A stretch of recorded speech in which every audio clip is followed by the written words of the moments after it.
These days, if you are a German, you spend your time in purgatory before you die, in earthly suffering for all your country's unpunished and unrepented sins, until the day when, with the aid of the prayers of the powers, or 3 of them anyway, Germany is finally purified.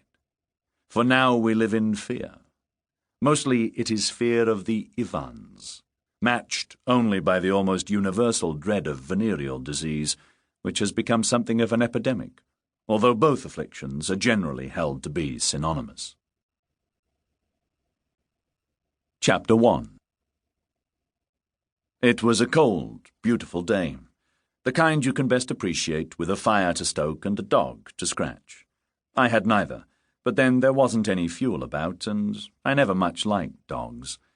But thanks to the quilt I had wrapped around my legs, I was warm, and I had just started to congratulate myself on being able to work from home.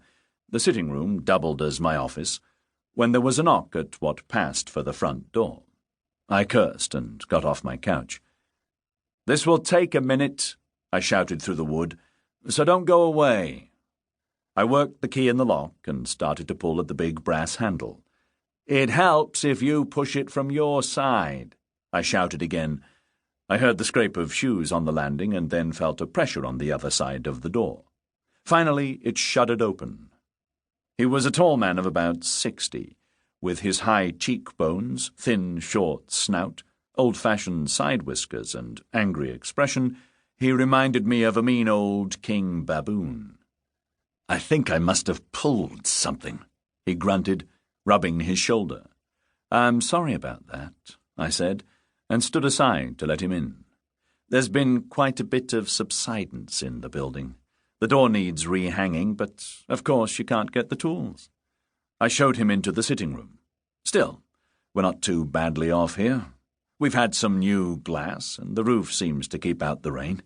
Sit down." I pointed to the only armchair and resumed my position on the couch.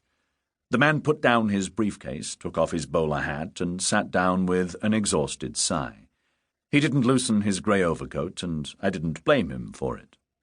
"I saw your little advertisement on a wall on the Kurfürstendamm," he explained. "You don't say," I said, vaguely recalling the words I had used on a small square of a card the previous week. Kirsten's idea. With all the notices advertising life partners and marriage markets that covered the walls of Berlin's derelict buildings, I had supposed that nobody would bother to read it. But she had been right after all. "My name is Novak," he said, "Dr. Novak. I am an engineer, a process metallurgist at a factory in Wernigerode. My work is concerned with the extraction and production of non-ferrous metals." "Wernigerode," I said. "That's in the Harz Mountains, isn't it? In the eastern zone?" He nodded. "I came to Berlin to deliver a series of lectures at the university. This morning I received a telegram at my hotel, the Mitropa." I frowned, trying to remember it.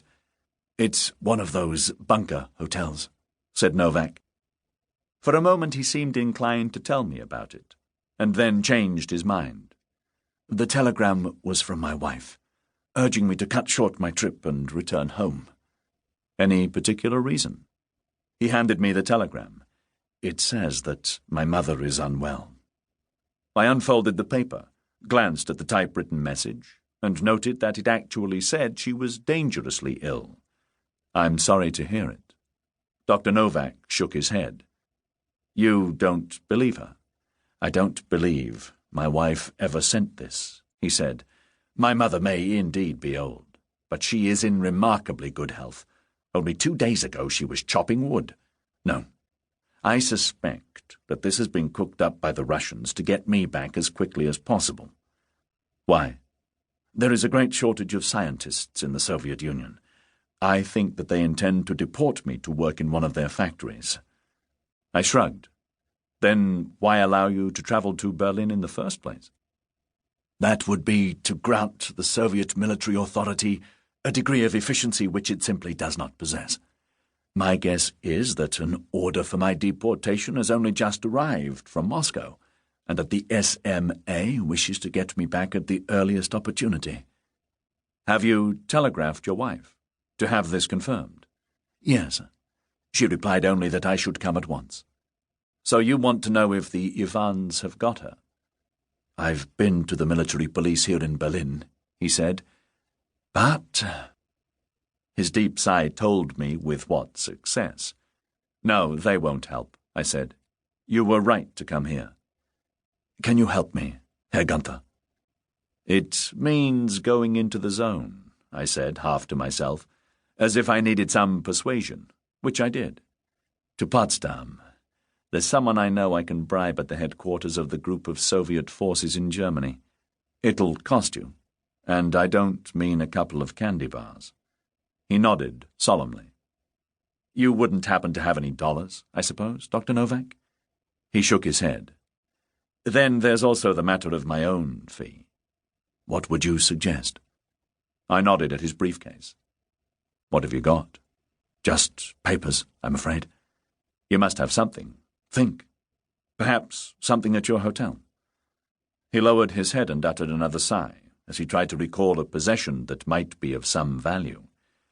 Look, Herr Doctor, have you asked yourself what you will do if it turns out your wife is being held by the Russians? Yes, he said gloomily, his eyes glazing over for a moment. This was sufficiently articulate. Things did not look good for Frau Novak.